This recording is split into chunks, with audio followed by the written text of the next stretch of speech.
आप किसी समय सोचते हो कि अगले 2 घंटे तक मुझे पढ़ाई करनी है, टाइम भी फिक्स, आपकी बुक और कॉपी खुली हुई है। जैसे ही वो टाइम खत्म होता है आप देखते हो कि पढ़ाई आधे घंटे भी नहीं हुआ, तो बाकी के बचे हुए समय का क्या हुआ? वही जो आप नहीं करना चाहते थे, टाइम वेस्ट। और ऐसा सिर्फ किसी एक समय नहीं हो रहा, हो सकता है पूरे दिन हो रहा हो, और ऐसा डेली हो रहा हो। जब हम लाइफ में कुछ बेहतर करना चाहते हैं और जब हम देखते हैं कि हमारी लाइफ उस डायरेक्शन में नहीं जा रही, तो गिल्ट होता है, रिग्रेट होता है। इसका कारण क्या है? Lack of discipline. जहाँ डिसिप्लिन नहीं होता वहीं पर गिल्ट और रिग्रेट होता है। एक बार जिम रोहन ने कहा था, we must all suffer from one of two pains, the pain of discipline और the pain of regret. The difference is discipline weighs ounces while regret weighs tons. आपके पास 2 ही ऑप्शन है, या तो आप डिसिप्लिन का दर्द झेल लो या पछतावे का दर्द झेलने के लिए तैयार रहो। हमेशा डिसिप्लिन का पेन से कई गुना ज्यादा होता है रिग्रेट का पेन। डिसिप्लिन का दर्द आपको वो हर चीज दे सकता है जिसे आप चाहते हो, लेकिन रिग्रेट का दर्द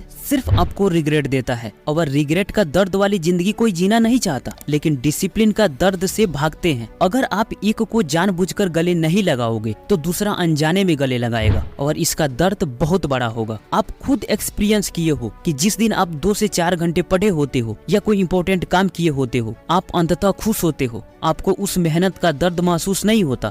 जिस दिन आप पढ़ने को सोचो और ना पढ़ पाओ, समय फालतू में निकल गया, और सोते समय जो पछतावा होता है उसका दर्द बहुत बड़ा होता है। जैसे रोड पर जा रही गाड़ी में बैठे ड्राइवर के अंदर सेल्फ डिसिप्लिन नहीं है तो गाड़ी रास्ते में ठुक जाएगी, अपने मंजिल तक नहीं पहुंच पाएगी। सेम वैसा ही हमारे लाइफ में है। हम सभी को किसी न किसी मंजिल तक पहुंचना है। अगर हमारे अंदर सेल्फ डिसिप्लिन नहीं होगी तो रास्ते में हम भटक जाएंगे और अपने मंजिल तक नहीं पहुंच पाएंगे। किसी ने सही कहा था कि सेल्फ डिसिप्लिन हमारे बनाए हुए लक्ष्य और प्राप्त लक्ष्य के बीच का ब्रिज है। जैसे हम कोई प्लानिंग करते हैं, 6 मंथ का हो सकता है, 1 ईयर का हो सकता है, 2 ईयर का हो सकता है या 5 ईयर का हो सकता है। इस समय तक मुझे ये चीज अचीव करनी है। आपका टारगेट कुछ भी हो सकता है। मुझे एग्जाम में 95% लाना है, या मुझे इस एग्जाम को क्रैक करना है, या मुझे इतना पैसा कमाना है। तो आप इसे अचीव कर पाओगे या नहीं, ये इस बात पर डिपेंड करता है कि आप में सेल्फ डिसिप्लिन है या नहीं। सेल्फ डिसिप्लिन इसलिए जरूरी है कि आप खुद पर नियंत्रण कर पाओ, अपने सारे काम को वक्त पर कर पाओ,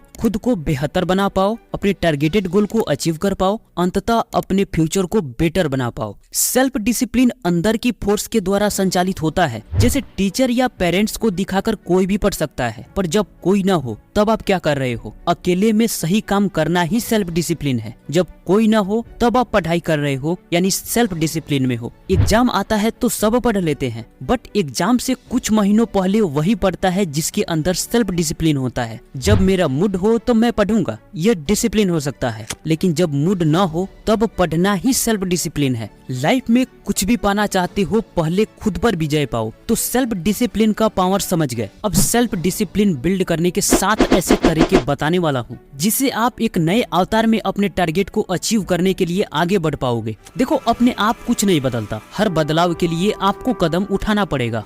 number 1, set a clear goal. Self discipline हम इसलिए विकसित करना चाहते हैं ताकि अपने लक्ष्य को प्राप्त कर सके। तो बिना लक्ष्य बनाए हम उसे प्राप्त कैसे करेंगे? पर दिक्कत की बात यह है कि हम क्लियर गोल बना ही नहीं पाते। अगर बनाते हैं तो वो 1 या 2 महीने बाद याद आता है, यानी डायरी के किसी पन्ने में खो जाती है। गोल के साथ ऐसा है कि अगर वो हमें डेली याद नहीं आता तो वो कभी प्राप्त भी नहीं होता। पिछली बार कब अपने लिए कोई गोल बनाए थे, याद है? अगर याद है तो ये भी याद होगा कि उस दिन आप अपने टाइम को अच्छे से मैनेज किया था। उस लक्ष्य को प्राप्त करने के लिए जो करना चाहिए था वही किया था, याद है ना? बस वैसा ही हमें हर दिन करना है, फिर कोई लक्ष्य दूर नहीं रहेगा। हमें हर दिन अपने लक्ष्य को याद करना है। कैसे? पहला, हर दिन अपने लक्ष्य को लिखो। कितना समय लगेगा? 15 से 30 सेकेंड, बस, फिर कमाल देखो। दूसरा, अपने लक्ष्य को डायरी से निकालकर दीवार पर लटकाओ। जब वो आपको हर समय दिखेगा तो आपके टाइम की बर्बादी कम होने लगेगी। सारा खेल हमारे माइंड से ही शुरू होता है, और अगर हम कोई लक्ष्य प्राप्त करना चाहते हैं तो हम टाइम बर्बाद क्यों करेंगे? बस किसी तरह आपको अपना लक्ष्य हर दिन याद आते रहना चाहिए। Number 2, practice prioritising. अपने लिए एक टू डू लिस्ट बना लो या रूटीन बना लो, इसे इग्नोर मत करो। ये अपने आप में बहुत बड़ी ताकत रखती है आपके पूरे दिन को सही दिशा देने के लिए। टू डू लिस्ट में हम सबसे पहले उसे रखते हैं जो सबसे इम्पोर्टेंट होता है, लेकिन मैं कहता हूँ कि सबसे पहले आप उसे रखो जो सबसे आसान हो, जो 5 से 30 मिनट के बीच कंप्लीट हो जाए। ये काम को स्टार्ट करने के लिए सबसे आसान तरीका है। जैसे ही आप 2 से 3 छोटे छोटे काम कंप्लीट करते हो और फिर टिक लगाते हो तो आपके माइंड में डायरेक्ट सिग्नल जाता है कि हमने कुछ काम कंप्लीट कर ली है, आगे भी कर सकते हैं। जैसे मैं सबसे पहले 5 मिनट ब्रीदिंग एक्सरसाइज करता हूँ, ये मुझे शांत भी फील कराता है और साथ में एक काम कंप्लीट करने का एहसास भी। फिर 5 पेज में कोई बुक पढ़ता हूँ। जैसे जैसे हम अपने टारगेट को पूरा करते हैं, आगे की टारगेट को पूरा करना आसान होता है। जब टू डू लिस्ट या रूटीन बनाओ तो एक रात पहले बनाओ और उसे वहाँ रखो जहाँ अपनी मोबाइल रखते हो, ताकि जब सुबह मोबाइल उठाओ तो वो भी दिखे कि आज इतना काम कंप्लीट करना है। अगर आपको लगता है कि ये मुश्किल है, कौन करेगा ये सब, तो फिर कोई उपाय भी नहीं है। अगर लाइफ में कुछ बनना चाहते हो तो पहले कुछ करना पड़ेगा। Number 3, know your weakness. हम सभी के अंदर कोई ना कोई गलत आदत भी है और अच्छी आदत भी। तो आपके अंदर कोई कमजोरी है, आपके अंदर कोई गलत आदत है, तो उसे सबसे पहले एक्सेप्ट करो कि हाँ, मेरे अंदर कुछ कमियां हैं। और ये भी देखो कि ये गलत आदतें आपके रास्ते का कहीं रोड़ा तो नहीं बन रही, आपको आपके लक्ष्य से दूर तो नहीं कर रही। अगर कर रही है तो सतर्क हो जाओ, उसे दूर करने की पूरी कोशिश करो। आपके अंदर कोई भी गलत आदत है और उससे आप परेशान हो तो कमेंट बॉक्स में लिखो, नेक्स्ट वीडियो में उसका सॉल्यूशन जरूर लाऊंगा। और हाँ, आपके अंदर कोई गलत आदत है तो ये कभी मत सोचना कि वो एक दिन अपने आप खत्म हो जाएगी। ये सबसे बड़ी आपकी भूल होगी। अपने शरीर से मैल को अलग करने के लिए ना रगड़ना पड़ता है। पानी कितना भी डाल लो साफ नहीं होता जब तक रगड़ते नहीं। उसी तरह अगर आपके अंदर गलत आदत आ गई है, आपको बर्बाद कर रही है, तो सिर्फ सोचते रहने से वो कभी खत्म नहीं होगी जब तक आप उस पर स्ट्रिक्ट नहीं होते। रूल को फॉलो करो लेकिन स्ट्रिक्ट रहो। सोचो, अगर मन स्वयं ही सही मार्ग पर चलने लगता तो संयम शब्द बनता ही नहीं। अगर हर काम सोचने मात्र से हो जाता तो अनुशासन शब्द बनता ही नहीं। इसका मतलब कि खुद ब खुद सही काम नहीं हो सकता। सही मार्ग पर चलने के लिए, सही काम करने के लिए हमेशा आपको प्रयास करना पड़ेगा। अंतर समझो, बुरी आदत लग जाती है, प्रयास नहीं करना पड़ता। अच्छी आदत बनाना पड़ता है, प्रयास करना पड़ता है। अनुशासन विकसित करना होता है, संयमित रहना पड़ता है, यानी प्रयास करना पड़ता है। तो हर बार अच्छी काम करने के लिए प्रयास करना पड़ेगा, अपने आप नहीं होगा, हमेशा याद रखना।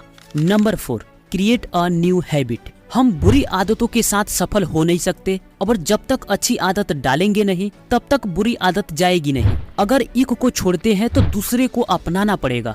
एपीजे अब्दुल कलाम सर ने कहा था, तुम अपने फ्यूचर को नहीं बदल सकते लेकिन अपनी आदतें जरूर बदल सकते हो, और वो आदतें तुम्हारे फ्यूचर जरूर बदल सकती है। तो सेल्फ डिसिप्लिन और गुड हैबिट दोनों एक दूसरे से जुड़े हुए हैं। सक्सेस के लिए हमें 3 टाइप की आदतों की जरूरत होती है। पहला प्रोडक्टिविटी हैबिट्स, दूसरा फिजिकल हैबिट्स और तीसरा मेंटल हैबिट्स। प्रोडक्टिविटी हैबिट्स, इसमें रूटीन एंड प्रोसेस होता है जिसे आप अपने काम को कंप्लीट करने के लिए करते हो। जैसे स्टूडेंट्स हैं तो पढ़ाई करना, टाइम टेबल बनाना, रूटीन बनाना, प्लानिंग करना।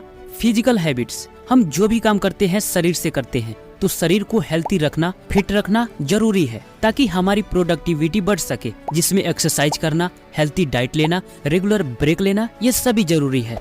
मेंटल हैबिट्स, हम जो कुछ भी करते हैं वो हमारी सोच पर ही डिपेंड करता है। जैसा हम सोचते हैं वैसा ही एक्शन लेते हैं। तो हमें वैसा आदत डालनी चाहिए जो हमें मेंटली स्ट्रांग बनाए। जैसे सकारात्मक सोचना, अच्छी वीडियो देखना, अच्छी किताब पढ़ना, अच्छे लोगों के साथ कनेक्शन बनाना, खुद को रिवॉर्ड देना, काम कंप्लीट हो जाता है तो खुद को शाबाशी देना, प्रॉपर नींद लेना, मेडिटेशन करना। अब हम आदत डालेंगे कैसे? Start small.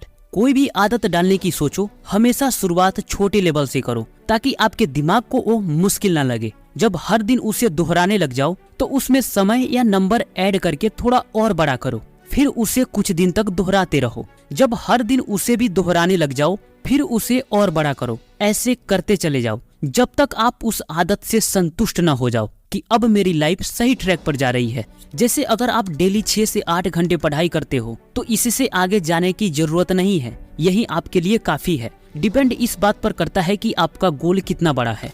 Number 5, complete your daily target. जो चीजें सही है, जिसे करना जरूरी है, उसे कर लेना ही सेल्फ डिसिप्लिन है। जब तक हम अपने डेली टारगेट को कंप्लीट न कर ले तब तक हमें सेल्फ डिसिप्लिन में रहने का कोई फायदा ही नहीं। जैसे मैं पढ़ाई करना चाहता हूँ, ये जरूरी भी है और सही भी है, और मैं पढ़ाई कर लेता हूँ, यही मेरी सेल्फ डिसिप्लिन है। देखो, सेल्फ डिसिप्लिन सीखी जाती है, इसकी प्रैक्टिस की जाती है। ये कोई दावा नहीं है कि आप खा लो फिर अगले दिन से आप सेल्फ डिसिप्लिन में रहने लग जाओगे। नहीं, आपको सेल्फ डिसिप्लिन में रहने की बार बार प्रैक्टिस करनी होगी। जैसे सही काम करने की कोशिश करो और गलत काम करने से बचो, यही सेल्फ डिसिप्लिन है। आप छोटी छोटी टारगेट बनाओ और उसे कंप्लीट करो, आपका कॉन्फिडेंस बढ़ेगा और आप में सेल्फ डिसिप्लिन डेवलप होना शुरू होने लगेगा।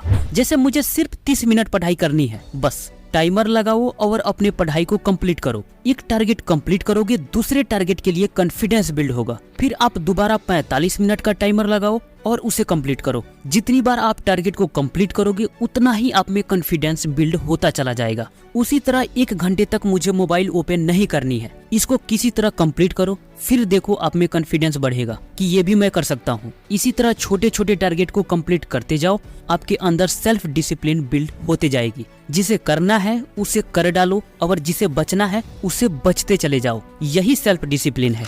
Number 6, practice self control. आप कभी ऐसा महसूस किए हो कि आधे घंटे के लिए आप सोशल मीडिया ओपन किया, 2 घंटे निकल गए, ये एहसास भी हो रहा है कि मेरा टाइम बर्बाद हो रहा है, लेकिन फिर भी आप उसे छोड़ नहीं पाते, क्योंकि एक बार सेल्फ कंट्रोल टूटा तो टूटते चला जाएगा। हम जितना अपने आप पर कंट्रोल करके उन प्रलोभनों से यानी ललचाने वाली चीजों से बचते हैं, जैसे social media, game, porn, masturbation, sugar, cigarette, शराब, जो हमारी हेल्थ और लाइफ के लिए खराब है, इन सभी चीजों पर हम जितना कंट्रोल करते हैं हमारी कंट्रोल करने की क्षमता बढ़ती है, और इन सभी चीजों में हम जितना डूबते हैं डूबते चले जाते हैं। जब भी कुछ गलत करने का मन करे तो कंट्रोल करो। हालांकि कहना आसान है लेकिन करना मुश्किल है, लेकिन ये चीजें आपको करना पड़ेगा, आपके लिए कोई और नहीं करेगा। कंट्रोल करने के साथ ही अपने माइंड को किसी दूसरे चीज में डाइवर्ट भी करो, ताकि आपके मन से उन चीजों का ख्याल खत्म होने लगे। जब इतना करने लगोगे तो समझना कि 90% लोगों से आगे आप निकल रहे हो। इस वीडियो को यहाँ तक कौन देख रहा है? वही लोग जो 90% लोगों से आगे निकलने वाले हैं। बाकी लोग अपने आप पर कंट्रोल नहीं कर पाए और इंजॉय के पीछे निकल गए। तो हैशटैग लगा के अपना नेम कमेंट बॉक्स में जरूर लिख देना। Number 7, reward yourself. जब कुछ अच्छा करो तो अपने आप को कुछ रिवॉर्ड दो, जैसे खुद को शाबाशी देना। कोई आपके फेवरेट फूड हो सकता है, इंजॉयमेंट हो सकता है। जब हम अच्छे से पढ़ाई करते हैं तो हमें अच्छे ग्रेड मिलते हैं, तो कुछ अच्छा करने के बाद अपने आप को रिवॉर्ड देना बहुत इंपॉर्टेंट है, फिर दोबारा कुछ अच्छा करने के लिए। बस इतना ध्यान रखना कि आपके काम से बड़ा आपका रिवॉर्ड नहीं होना चाहिए। ऐसा नहीं कि आप 2 घंटे पढ़ाई कर लेते हो तो अगले 3 घंटे इंजॉयमेंट में निकाल दो। 200 का काम किया और 500 रुपया खर्च कर दो, ऐसा नहीं होना चाहिए। तो दोस्त, ये रहा 7 ऐसे पावरफुल तरीके जिसे आप फॉलो करते हो तो आप में सेल्फ डिसिप्लिन 100% बिल्ड होगी। और दोस्त, कैसा लगा वीडियो कमेंट बॉक्स में जरूर बताना। मिलते हैं आपसे फिर अगले वीडियो में, तब तक के लिए आपका धन्यवाद।